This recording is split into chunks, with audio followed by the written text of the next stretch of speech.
Hello everyone, welcome back to my channel. CG pre BEd and pre DElEd के second counselling के लिए आप लोगों को 1 तारीख से 5 तारीख तक का टाइमिंग दिया गया था। आई होप आप सभी ने रजिस्ट्रेशन कर लिया होगा। एंड सबसे ज़्यादा आप लोगों के लिए इंपॉर्टेंट है कि आपको पता होना चाहिए कि कितने नंबर तक आप लोगों को सेकंड काउंसलिंग में शामिल किया जा सकता है। तो आज की वीडियो में हम देखने वाले हैं कि आप लोगों का सेकंड काउंसलिंग का कट ऑफ कितना जा सकता है, कितने नंबर तक आप लोगों को कॉलेज अलॉट हो सकता है। सो वीडियो को अंत तक जरूर देखिएगा। अब देखिए, सबसे पहले तो आपको ये करना है कि आपको ऑफिशियल वेबसाइट में विजिट करना है और रीचेक करना है कि आपका प्रोफाइल लॉगिन हो रहा है या फिर नहीं हो रहा है। अगर मान लीजिए आपका इनवैलिड क्रेडेंशियल शो हो रहा है तो ऐसे में आप लोगों को नेक्स्ट मेरिट लिस्ट में शामिल नहीं किया जाएगा। ठीक है, बहुत सारे स्टूडेंट ने रजिस्ट्रेशन किया है, रजिस्ट्रेशन के बाद वो काउंसलिंग फॉर्म कंप्लीट नहीं कर पाए हैं, जिनके कारण उनका इनवैलिड क्रेडेंशियल शो हो रहा है। तो अगर आपने काउंसलिंग का सारा स्टेप, आप लोगों का 5 स्टेप में काउंसलिंग प्रोसेस कंप्लीट होता है, तो अगर आपने सारे स्टेप को फिल नहीं किया है, आपने पेमेंट नहीं किया है, कॉलेज सेलेक्ट नहीं किया है और उसके बाद फाइनल सबमिशन नहीं किया है, तो आपको काउंसलिंग में शामिल नहीं किया जाएगा। सेकेंड इंपॉर्टेंट थिंग देखिए, बहुत सारे स्टूडेंट ने, जैसे आप लोगों ने केवल एक ही कॉलेज को सिलेक्ट किया था, इसके बाद आपने और भी कॉलेज को जाकर बाद में ऐड किया। ऐड करने के बाद आप लोगों को फाइनल सबमिशन फिर से करना होता है। इस पे मैंने डिटेल में वीडियो बना के पहले ही शेयर किया हुआ था आप लोगों के साथ कि आपको फाइनल सबमिशन करना है। तो अगर आपने फाइनल सबमिशन नहीं किया था तो ऐसे में आप लोगों का कॉलेज ऐड नहीं हुआ होगा एंड आप लोगों को फिर कोई सा भी कॉलेज अलॉट नहीं होगा। लेकिन अगर मान लीजिए आपने काउंसलिंग करते समय एक कॉलेज को सिलेक्ट कर लिया था तो उस कॉलेज में आपका नाम आ जाएगा, क्योंकि आप जब पहली बार काउंसलिंग कर रहे थे तो वहां पे आपने एक कॉलेज को सिलेक्ट किया था, फाइनल सबमिशन किया था, तो उस कॉलेज में आपका नाम आ जाएगा। लेकिन बाद में जो कॉलेज आपने ऐड किया, अगर उसके बाद आपने फाइनल सबमिशन नहीं किया तो उस कॉलेज में आपका नाम नहीं आएगा। केवल इस कॉलेज में जिसके लिए आपने फाइनल सबमिशन किया हुआ है उसी कॉलेज में आपका नाम आएगा। ठीक है, तो आप लोगों को चेक कर लेना है। साथ ही देखिए, आप लोगों को टोटल चॉइस फील्ड भी चेक करना है कि आपने कितने कॉलेज को सिलेक्ट किया है, वो वहाँ पे शो हो रहा है या नहीं। अगर मान लीजिए आप लोगों का वहाँ पे शो नहीं हो रहा है एक भी कॉलेज, टोटल फील्ड चॉइस में आपका 0 शो हो रहा है, मतलब आप लोगों को इस बार कोई सा भी कॉलेज अलॉट नहीं होगा। किस तरीके से रीचेक करना है इस पर मैंने डिटेल में वीडियो बना के चैनल पे शेयर किया हुआ है, तो उस पर आपको क्लिक करके देख लेना है। आई बटन पे देखिए आपको एक लिंक शो हो रहा है, उस पर आपको क्लिक करके पूरे वीडियो को देख लेना है, अपना रीचेक कर लेना है। अगर आपका वहाँ पे टोटल फील्ड चॉइस में आपका कॉलेज एडेड है और जो भी कॉलेज आपने सिलेक्ट किया है वहाँ पे शो हो रहा है, तो मतलब उस कॉलेज में आपका नाम आ सकता है। ठीक है, तो आपको रीचेक कर लेना है। देखिए, बहुत सारे स्टूडेंट का कमेंट आ रहा था कि जो आप लोगों का 2024 का सेकंड काउंसलिंग हुआ था उसमें कितना कट ऑफ गया था, उसका एक सेपरेट वीडियो बनाइए। सो आप लोगों के लिए देखिए, मैं टेलीग्राम ग्रुप में जो आप लोगों का 2024 में सेकंड काउंसलिंग हुआ था उसका कितना कट ऑफ गया हुआ था उसका मैं PDF शेयर कर दूंगी। बट मैं यही आप लोगों को क्लियर करना चाहती हूँ कि आप लोगों का जो प्रीवियस ईयर कट ऑफ गया हुआ था, इस बार का कंपैरिजन बिल्कुल भी नहीं किया जा सकता। साथ ही आप लोग चेक कर लिए होंगे, वैकेंट सीट के अकॉर्डिंग आप देखेंगे तो लगभग कॉलेज में सीट जो है डीएलएड के फुल हो चुके हैं। बीएड में काफ़ी वैकेंट सीट है, तो आप उस कॉलेज में अगर बीएड में एडमिशन चाहते हैं तो वहाँ पे आप लोगों को एडमिशन मिल सकता है। लेकिन डीएलएड में आपने देखा होगा कि बहुत सारे ऐसे कॉलेज हैं जहाँ पे 2, 5 इस तरीके से सीट बचे हुए हैं। तो इस बार का आप सोच सकते हैं कि कॉम्पिटिशन बहुत हाई है, साथ ही आप लोगों का कट ऑफ भी बहुत हाई गया हुआ है। ठीक है, सो इस बार देखिए, जो आप लोगों का सेकंड काउंसलिंग अभी हुआ है, तो सेकंड काउंसलिंग का जो आप लोगों का फर्स्ट हो, सेकंड हो या फिर थर्ड मेरिट लिस्ट हो, तो अप्रॉक्स आप लोगों का कितना कट ऑफ जा सकता है, तो इसका कंपैरिजन आप इससे कर सकते हैं। This is your first cut off list. आप लोगों का जब फर्स्ट काउंसलिंग हुआ था उसके बाद आप लोगों का फर्स्ट मेरिट लिस्ट आया था और इसी के अकॉर्डिंग आप लोगों को कंपेयर करके देखना पड़ेगा कि आप लोगों का कॉलेज अलॉट होगा या नहीं। सेकंड और थर्ड मेरिट लिस्ट के अकॉर्डिंग आपको चेक नहीं करना है, क्योंकि इसका कट ऑफ आप लोगों का हमेशा डाउन जाता है। फर्स्ट मेरिट लिस्ट का कट ऑफ हमेशा हाई जाता है। सेकंड काउंसलिंग का जो फर्स्ट मेरिट लिस्ट 9 तारीख को आने वाला है, उसमें आप चेक करेंगे तो सभी कॉलेज का कट ऑफ इस बार हाई जाएगा। इसके बाद जो सेकंड और थर्ड मेरिट लिस्ट आएगा उसमें आप लोगों का कट ऑफ डाउन जाएगा। ठीक है, तो जिन स्टूडेंट का नंबर कम है आप लोगों को सेकंड या फिर थर्ड मेरिट लिस्ट का वेट कर लेना है। साथ ही देखिए, जो भी स्टूडेंट सेकंड काउंसलिंग नहीं करा पाए, जिनका इनवैलिड क्रेडेंशियल शो हो रहा है या किसी रीजन से वो काउंसलिंग नहीं कराए हैं, तो आप लोगों को वेट कर लेना है। सेकंड काउंसलिंग में अगर मान लीजिए बहुत से स्टूडेंट एडमिशन नहीं लेते हैं तो जितने भी सीट वैकेंट रहेंगे उसके लिए आपका अलग से काउंसलिंग होगा और उसमें आप लोगों को देखने को मिलेगा कि आपको न्यू रजिस्ट्रेशन करना होगा, तो आप न्यू रजिस्ट्रेशन करके ऐड हो सकते हैं। ठीक है, लेकिन अभी आप लोगों को वेट करना पड़ेगा क्योंकि कोई अल्टरनेटिव इसका ऑप्शन नहीं है। देखिए, ये आप लोगों का फर्स्ट काउंसलिंग का फर्स्ट मेरिट लिस्ट है और इसी के अकॉर्डिंग आप लोगों का कट ऑफ जाने वाला है। जैसे आपको पता होगा फर्स्ट काउंसलिंग का भी जो फर्स्ट मेरिट लिस्ट आया था उसमें आप लोगों का कट ऑफ काफ़ी हाई गया हुआ था।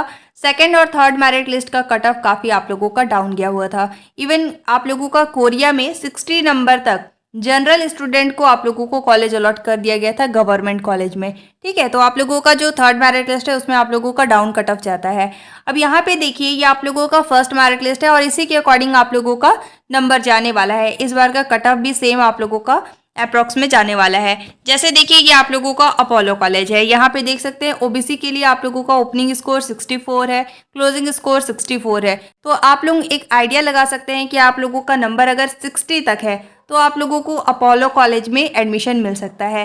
साथ ही देखिए जैसे अनरिजर्व्ड का है, अनरिजर्व्ड का 67 ओपनिंग स्कोर है, 65 आप लोगों का क्लोजिंग स्कोर है। तो आप लोगों का 65 तक अगर नंबर है, ठीक है, तो आप लोगों का फर्स्ट मेरिट लिस्ट में नाम आ सकता है प्राइवेट कॉलेज में, क्योंकि ये आप लोगों का प्राइवेट कॉलेज है। साथ ही देखिए अगर एससी कैटेगरी का देखिए 62 आप लोगों का ओपनिंग स्कोर है और 60 आप लोगों का क्लोजिंग स्कोर है। तो देखिए अगर आपका नंबर 60 प्लस है तो आप लोगों को इस बार कॉलेज अलॉट हो सकता है। इसी तरीके से आप लोगों को चेक कर लेना है इसमें जितना आप लोगों का नंबर क्लोजिंग जा रहा है, ठीक है, क्लोजिंग के अप्रॉक्स में अगर आपका नंबर है तो आप लोगों को कॉलेज अलॉट हो सकता है। इस बार आप लोगों का कंपटीशन काफ़ी हाई है। साथ ही आपने वैकेंट सीट में चेक किया होगा कि आप लोगों का अलग अलग कॉलेज में जितना भी कट ऑफ गया हुआ है उसके अकॉर्डिंग बहुत ही कम सीट आप लोगों को इस बार देखने को मिल रहे हैं। ठीक है, आपने देखा होगा कि फर्स्ट काउंसलिंग कंप्लीट होने के बाद अलग अलग कॉलेज में बहुत ही कम सीट बचे हुए हैं डीएलएड में। बीएड में आप लोगों के काफ़ी सीट अभी भी वैकेंट है। तो अगर आपको अभी तक कॉलेज अलॉट नहीं हुआ है तो आपको परेशान नहीं होना है। लेकिन अगर हम बात करें डीएलएड की तो डीएलएड में कई कॉलेज ऐसे हैं जहाँ पे 2 या फिर 5 सीट भी बचे हुए हैं इस तरीके से। ठीक है, तो बेसिकली इस बार आप लोगों का हर कोई डीएलएड में एडमिशन लेना चाह रहा है एंड प्राइवेट में आप लोगों का फीस भी इस बार काफ़ी बढ़ गया है। ठीक है, जैसे देखिए आप लोगों का कई अलग अलग कॉलेज में ऐसा नहीं है कि आप लोगों का अगर मान लीजिए 60 प्लस ही है तो ही आप लोगों को प्राइवेट कॉलेज मिलेगा। कई कॉलेज ऐसे हैं जहाँ पे आप लोगों का कट ऑफ काफ़ी डाउन गया हुआ है। जैसे देखिए यहाँ पे हम लोग देख लेते हैं एक दो कॉलेज अनरिजर्व्ड में देखिए 68 ओपनिंग स्कोर है, 65 तक के स्टूडेंट को फर्स्ट मेरिट लिस्ट में ही शामिल कर लिया गया था। ठीक है, तो सेकंड मेरिट लिस्ट में आप लोग ये समझ सकते हैं कि जिनका भी नंबर 60 तक है या फिर 65 तक है आप लोगों को सेकंड या फिर थर्ड मेरिट लिस्ट में कॉलेज अलॉट कर दिया जाएगा। ठीक है, लेकिन बहुत कम नंबर है, अगर मान लीजिए 20 है, 25 है, तो ऐसे में इस बार आप लोगों को डीएलएड में बहुत कम चांसेस है कि कॉलेज अलॉट होगा, इतना डाउन कट ऑफ नहीं जाएगा। ठीक है, लेकिन अगर आपका नंबर 55 प्लस है, ठीक है, तो आप एक्सपेक्ट कर सकते हैं आप लोगों का ऐसा हो सकता है कि थर्ड मेरिट लिस्ट में कॉलेज अलॉट हो जाए। मैंने आपको बताया हुआ था कि आप लोगों को किस तरीके से कॉलेज को सिलेक्ट करना है। जिन भी स्टूडेंट का नंबर कम है आप लोगों को ऐसे कॉलेज को सिलेक्ट करना था जहाँ पे ज़्यादा सीट बचे हुए हो, जहाँ आप एडमिशन ले सकते हैं। ठीक है, और साथ ही उस कॉलेज का कट ऑफ डाउन गया हुआ है।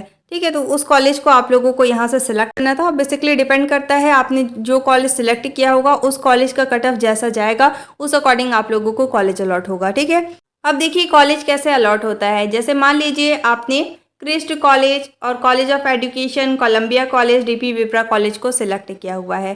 ठीक है, अब देखिए मान लीजिए आप एसटी कैटेगरी के हैं और अगर आपका नंबर मान लीजिए 70 तक है। ठीक है, आपका नंबर कितना है, 70 है, और आपने इन सारे कॉलेज को सिलेक्ट किया हुआ है। अब यहाँ पे देखिए इस कॉलेज में एसटी का कट ऑफ 65 to 63 गया हुआ है। इसके बाद देखिए आप लोगों का कॉलेज ऑफ एजुकेशन में एसटी का आप लोगों का कट ऑफ 66 से लेकर 62 तक गया हुआ है। और यहाँ पे देखिए रायपुर में एसटी का कट ऑफ 67 से लेकर 58 गया हुआ है। सिमिलरली डीपी विप्रा में एसटी का कट ऑफ 70 से लेकर 64 तक गया हुआ है।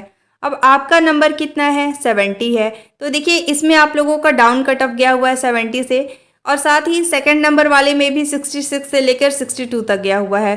थर्ड नंबर में आप लोगों का 67 से लेकर 58 तक गया हुआ है, और फोर्थ नंबर में आप लोगों का 70 से लेकर 64 तक गया हुआ है। क्योंकि आपने सबसे पहले प्रेफरेंस में इस कॉलेज को सिलेक्ट किया हुआ है तो ऐसे में आप लोगों को सबसे पहले यही कॉलेज अलॉट हो जाएगा। डजेंट मैटर कि आप लोगों का ये 70 नंबर तक आप लोगों का इस कॉलेज में कट ऑफ गया हुआ है।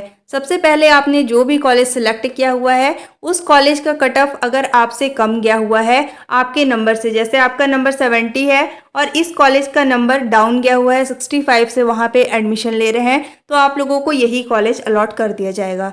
ठीक है, तो इसीलिए मैंने आपको बताया हुआ था कि प्रेफरेंस बहुत मैटर करता है। सबसे पहले आपको वही कॉलेज को सिलेक्ट करना है जो कॉलेज में आप एडमिशन लेना चाहते हैं। इसके बाद जिस कॉलेज में आपको एडमिशन लेना है, इस तरीके से आप लोगों को कॉलेज को सिलेक्ट करना होता है। अगर किसी भी कॉलेज का कट ऑफ आपके नंबर या आपसे कम नंबर तक उस कॉलेज में कट ऑफ जा रहा है, तो वो कॉलेज आप लोगों को अलॉट कर दिया जाता है। ठीक है, अब देखिए इस पीडीएफ को मैं टेलीग्राम ग्रुप में शेयर कर दूंगी। यहाँ से आपने जो भी कॉलेज को सिलेक्ट किया हुआ है, तो आप लोगों का इस पीडीएफ में जितना भी क्लोजिंग स्कोर है, इसके अप्रॉक्स में आप लोगों का अगर नंबर है, एक दो नंबर आप लोगों का कम भी है, तो भी आप एक्सपेक्ट कर सकते हैं कि आप लोगों को सेकंड काउंसलिंग में शामिल किया जा सकता है।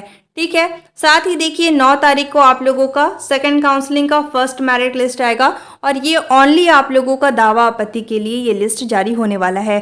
दावा आपत्ति में आप लोगों को चेक करना होता है कि आपसे कम नंबर वाले को शामिल किया गया है या नहीं। अगर मान लीजिए जैसे आपका नंबर 66 है और किसी 65 नंबर वाले स्टूडेंट को इस मेरिट लिस्ट में शामिल कर लिया गया है, तो आपको सबसे पहले क्या करना है, इसका स्ट्रीम, इसकी कैटेगरी चेक करनी है। इसके बाद आप लोगों को जिस भी स्टूडेंट को आपसे कम नंबर वाले स्टूडेंट को शामिल किया गया है, उस पेज का स्क्रीनशॉट लेना है। इसके बाद SCRT की ऑफिशियल वेबसाइट में आप लोगों को एक ईमेल प्रोवाइड किया गया है SCRT का, तो उस ईमेल पे आप लोगों को सारा रीज़न लिखकर कि हमारा नंबर इतना है, हमारा रोल नंबर इतना है और हमसे कम नंबर वाले स्टूडेंट को कॉलेज अलॉट कर दिया गया है और हमें कॉलेज अलॉट नहीं किया गया है, ये सब लिखने के बाद ये जो पेज आपने स्क्रीनशॉट लिया है उसे वहाँ पे अपलोड करना होता है, अपना रोल नंबर, अपना सारा डिटेल को फिल करके। इसके बाद आप लोगों को वहाँ पे सेंड करना होता है। इसके बाद वहाँ पे आप लोगों का रीचेक होता है। रीचेक होने के बाद आपका दावा आपत्ति या फिर ऑब्जेक्शन सही होता है, तो जो आप लोगों का 13 तारीख को फाइनल मेरिट लिस्ट आने वाला है, सेकंड काउंसलिंग का फर्स्ट फाइनल मेरिट लिस्ट, उसमें आप लोगों को शामिल कर लिया जाएगा। अगर आपका दावा आपत्ति सही नहीं होगा तो आपको 13 तारीख वाली मेरिट लिस्ट में शामिल नहीं किया जाएगा और साथ ही जो स्टूडेंट को कॉलेज अलॉट हुआ है उनको ही एडमिशन लेना होगा। ठीक है, इस तरीके से आप लोगों को चेक कर लेना है। और साथ ही देखिए जैसे ही आप लोगों का फर्स्ट मेरिट लिस्ट जारी होगा सेकंड काउंसलिंग का, आपको मेरे चैनल के माध्यम से अपडेट कर दिया जाएगा। तब तक आप लोगों को चेक कर लेना है कि अलग अलग कॉलेज में जो भी कॉलेज आपने सेलेक्ट किए हुए हैं उस कॉलेज में वैकेंट सीट है या नहीं। अगर मान लीजिए आपने रैंडमली बस कॉलेज को सिलेक्ट कर लिया है, उस कॉलेज में अगर आपकी कैटेगरी के लिए सीट नहीं बचे हुए हैं तो आप लोगों को उस कॉलेज में एडमिशन नहीं दिया जाएगा। ठीक है, तो आपको मैंने कहा था कि आपको अपनी कैटेगरी का वैकेंट सीट में चेक कर लेना है कि आपकी कैटेगरी के लिए कितने सीट बचे हुए हैं। अगर ज़्यादा सीट बचे हैं तो आपको कॉलेज अलॉट हो जाएगा। अगर मान लीजिए एक या फिर 2 ही सीट बचे हुए हैं और आपका नंबर अच्छा है तो भी आपको सीट अलॉट हो सकता है। ठीक है, तो आप लोगों को बेसिकली वैकेंट सीट देखकर ही आप लोगों को कॉलेज सिलेक्ट करना था। साथ ही देखिए आप लोगों को फिर से रीचेक जरूर से करना है कि आपका SCRT की ऑफिशियल वेबसाइट में प्रोफाइल लॉगिन हो रहा है या नहीं। अगर लॉगिन नहीं हो रहा है तो आप लोगों को सेकंड काउंसलिंग में शामिल नहीं किया जाएगा और अगर आपका प्रोफाइल लॉगिन हो जा रहा है तो आप लोगों को बिल्कुल निश्चिंत रहना है और अब केवल आप लोगों को मेरिट लिस्ट का वेट कर लेना है। Thank you so much for watching. If you liked my video, don't forget to like, subscribe and share. You all have to join our Telegram group for the latest update. Telegram group में B.Ed and D.Led से related lots of video uploaded है, तो आप वहाँ visit करके check कर सकते हैं। Thank you so much for watching.